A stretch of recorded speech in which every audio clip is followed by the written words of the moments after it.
நமச்சிவாய வாழ்க. எல்லா உயிர்களும் இன்புற்று வாழ்க.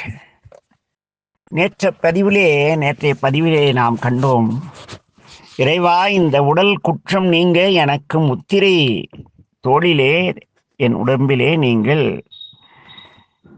நந்தியம்பெருமானின் திருவுருவத்தையும் சூளத்தையும் பொறிக்க வேண்டும் என்று பாடுகிறார். லட்சினை பொறிக்க வேண்டும் என்று பாட. லட்சினை என்பது செம்பினால் செய்யப்பட்ட ஒரு முத்திரை. நம்பெருமான் சிவபூதம் ஒன்றை அனுப்பி நாவுக்கரசுடைய உடலிலே பதிக்கிறார் என்று பார்த்தோம்.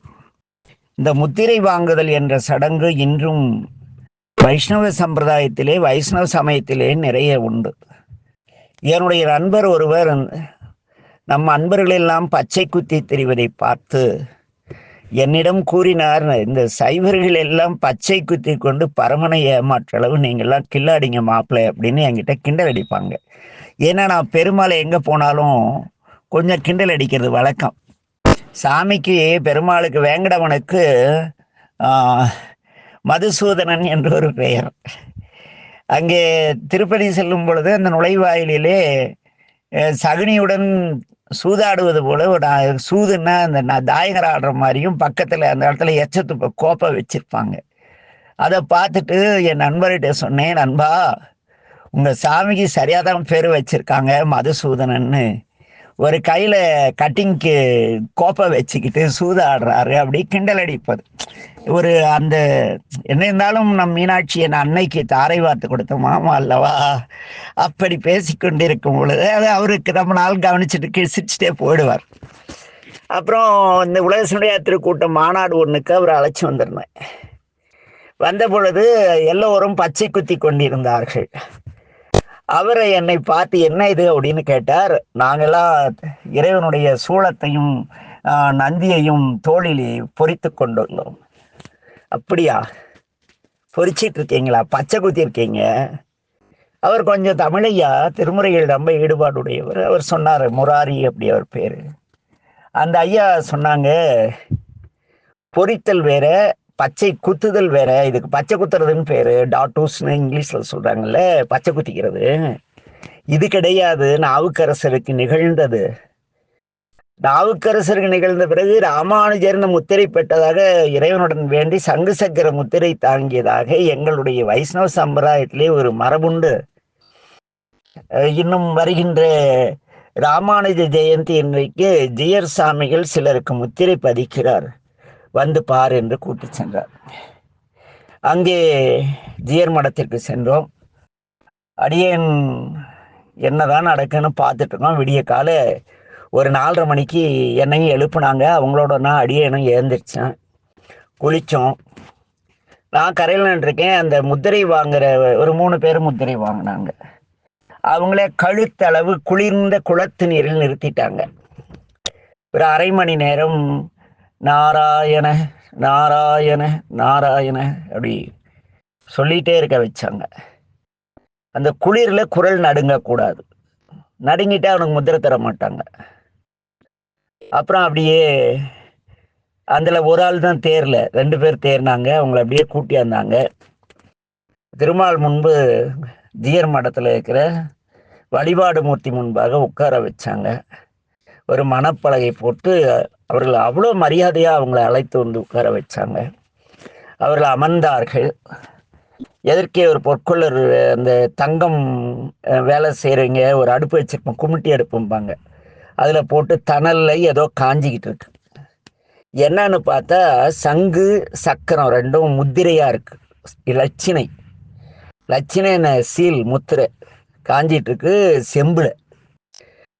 என்னங்க இதை காய்ச்சிட்டு இருக்காங்க, பொறுங்க அப்படின்னாரு. யாரு? என்னை அழைத்து சென்றவர். அங்கே அவர்கள் கண்ணை மூடிக்கிட்டுலாம் இருக்கக்கூடாது. கண்ணை திறந்து நாராயணனை பார்த்துட்டு நாராயண நாராயண நாராயணன்ட்டு குரல் அப்படியே சொல்லிட்டு இருக்காங்க. அந்த அந்த முத்திரை பொறிப்பவர்னு ஒருத்தர் இருப்பார் போலும்.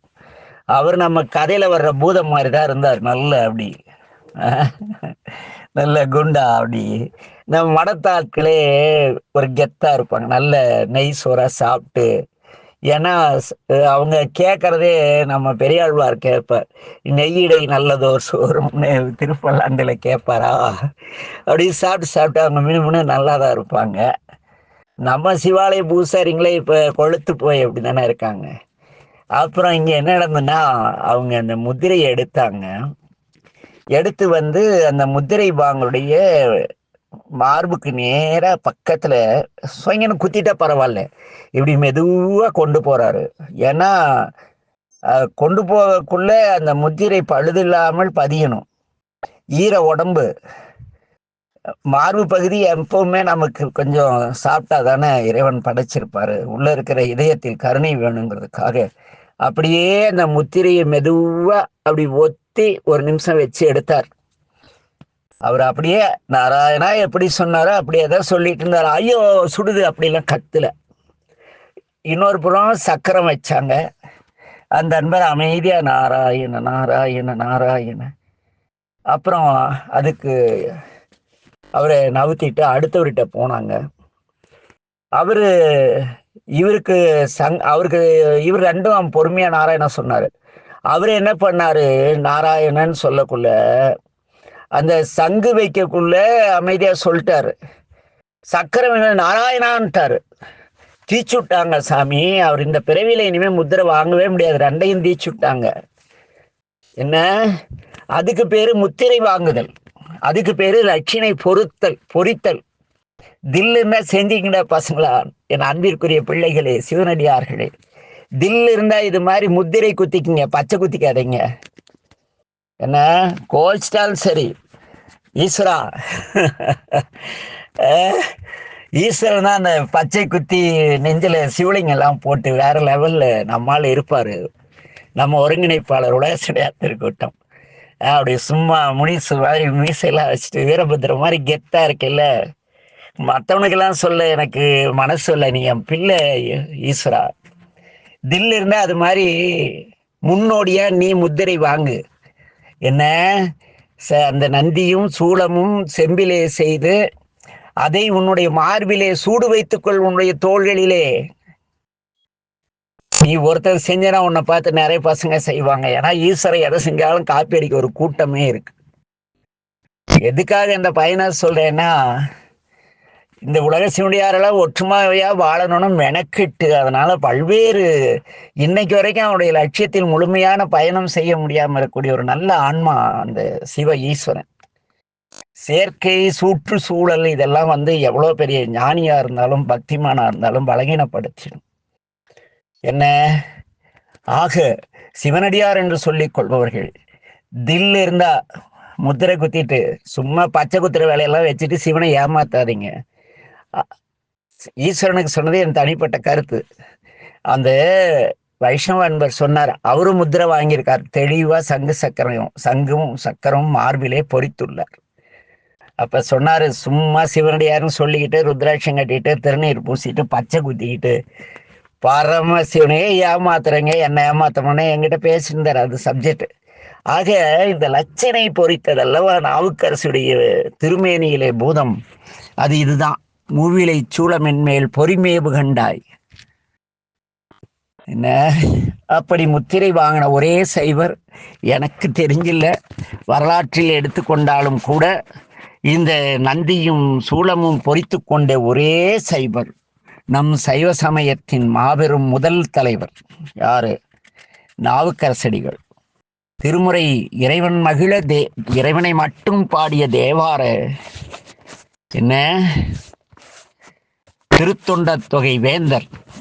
அவரை வணங்கி நாமும் இதோ அவரை தோளில் உள்ள திரிசூலத்தையும் நந்தி தேவரின் உருவத்தையும் பார்த்து இதை பெற்றுக்கொள்ளும் தகுதி எனக்கு இல்லையே என்ற ஏக்கத்தோடு அப்படியே மெதுவாக நடந்து நாவுக்கரசர் தில்லை செல்கிறார்.